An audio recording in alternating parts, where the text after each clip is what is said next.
नमस्ते। आज मैं एक नया वीडियो अपलोड कर रहा हूँ हेडेक के लिए, माने सिर दर्द के लिए। बहुत से पेशेंट हमारे क्लिनिक में सिर दर्द की कंप्लेंट लेके आते हैं। बहुत पेशेंट को सिर दर्द बहुत कारणों से होता है। पहला कारण है जो सर्दी जुकाम के कारण साइनोसाइटिस होके होता है। दूसरा कारण है माइग्रेन करके एक बीमारी रहती है, और बहुत से कारणों से उनको हेडेक होता है। किसी को बीपी की वजह से होता है, ब्लड प्रेशर बढ़ जाने के कारण। लेकिन हर एक का कंप्लेंट्स, हर एक का जो बताने का तरीका, उनके समस्या बताने का तरीका अलग अलग रहता है। बहुत कॉमनली जो पेशेंट तकलीफ़ बताते हैं उसके ऊपर मैंने ये वीडियो किया है। इसका बहुत प्रैक्टिस में यूज़ होगा आपको। अगर आप ये 4-5 रूब्रिक्स अच्छी तरह देखेंगे, पेशेंट में पूछेंगे, तो इसके 99% रिजल्ट आने के चांसेस आपको मिलेंगे। मेरे पेशेंट को, बहुत पेशेंट को आते हैं।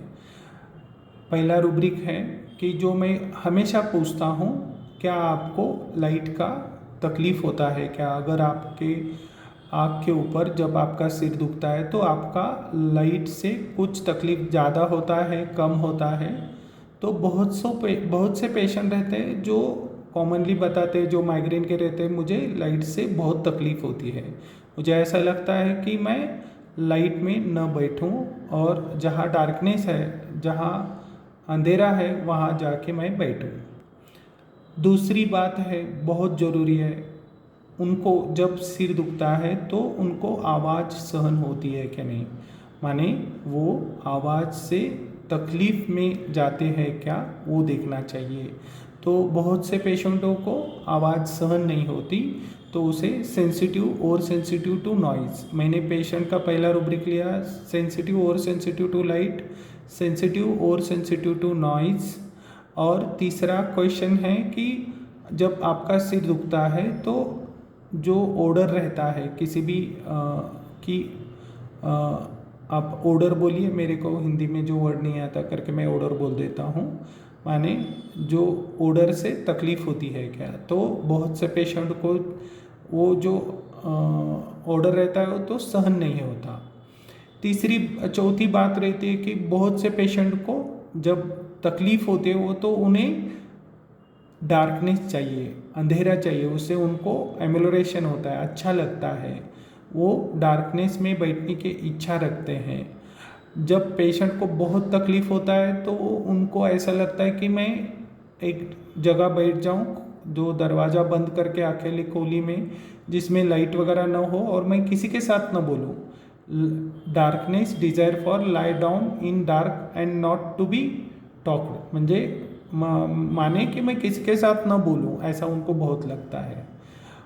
तीसरी बात, जब उनको बहुत तकलीफ़ होती है तो वो डिस्टर्ब नहीं होना चाहते, उससे तकलीफ़ में डिस्टर्ब नहीं होना चाहते।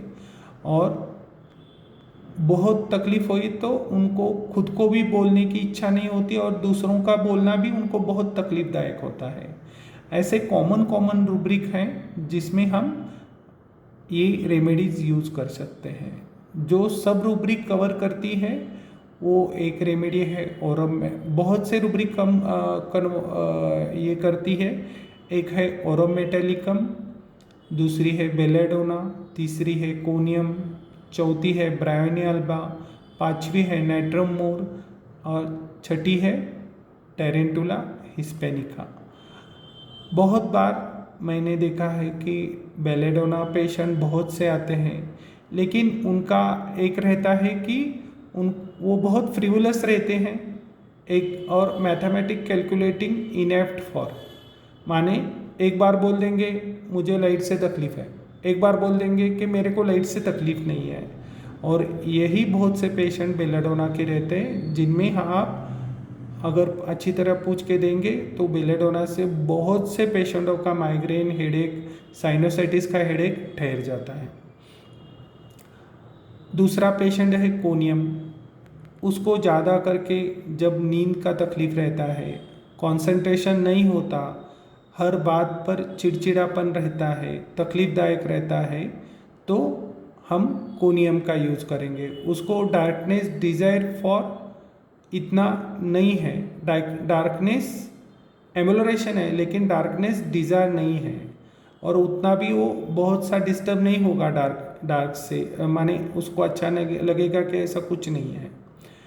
तीसरी बहुत ज़रूरी रेमेडी है वो ब्राइन एल्बा है, जिसमें बिजनेस का टॉक रहता है, हर बात बोलेगा मैं इधर दिखाया उधर दिखाया कुछ फ़र्क नहीं आया, तो आप मेरे नज़दीक के डॉक्टर है करके मैंने सोचा कि मैं आपके पास आया हूँ, मुझे अच्छा ही लगना चाहिए, मेरे बहुत से पैसे खर्च हो रहे हैं और आप मेरे को जल्दी से जल्दी ठीक कर दीजिए। और बोलेगा कि नहीं मेरी आपकी फीस बहुत है डॉक्टर, कुछ तो कम करो, और वो बार्गेनिंग में भी जा सकता है। चौथी जो रेमेडी है नेट्रम मूर, अगर आप देखेंगे नेट्रम मूर में बहुत बहुत इंट्रोवर्ट रहते हैं और वो मन की बात ज़्यादा नहीं बताएंगे, आपको बोलेंगे फैमिली मैटर के बारे में बोलेंगे, उनको ज़्यादा करके हार्मोनी डिज़ायर रहते हैं, सब फैमिली एक जगह हो अच्छी तरह रहे ऐसा उनका बहुत रहता है।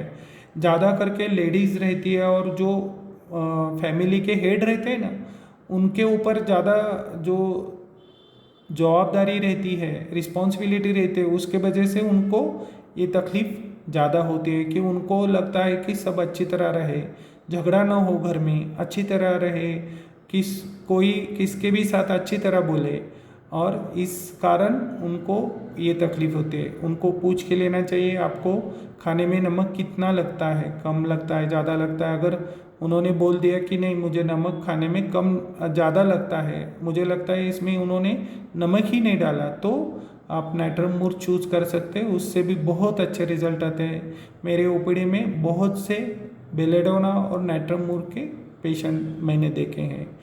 टेरेंटुला है जो आप अगर देखेंगे वो भी मैथमेटिक इनेबिलिटी में है, और नहीं टेरेंटुला है वो भी बहुत से रूब्रिक कवर करते हैं लेकिन ओडर का उसका कुछ संबंध नहीं है।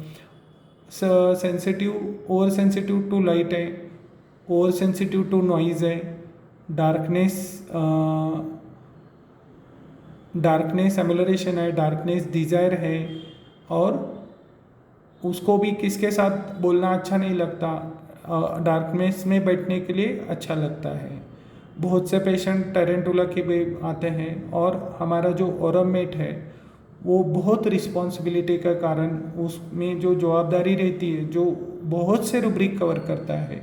बहुत से पेशेंट आते हैं जो ओरोमेटेलिक के टाइप के रहते हैं, उनको रिस्पॉन्सिबिलिटी का तकलीफ़ रहता है, और उनको कोई भी डिस्टर्ब न करे, कोई फंसाए ना, और उनका जो एक पोजीशन मेंटेन रहता है वो मेंटेन करने के लिए वो आपको बहुत प्रयत्नशाली रहते हैं, और रिस्पॉन्सिबिलिटी के लिए बहुत रहते हैं, इसलिए और मेटेलिकम आप चूज़ कर सकते हैं।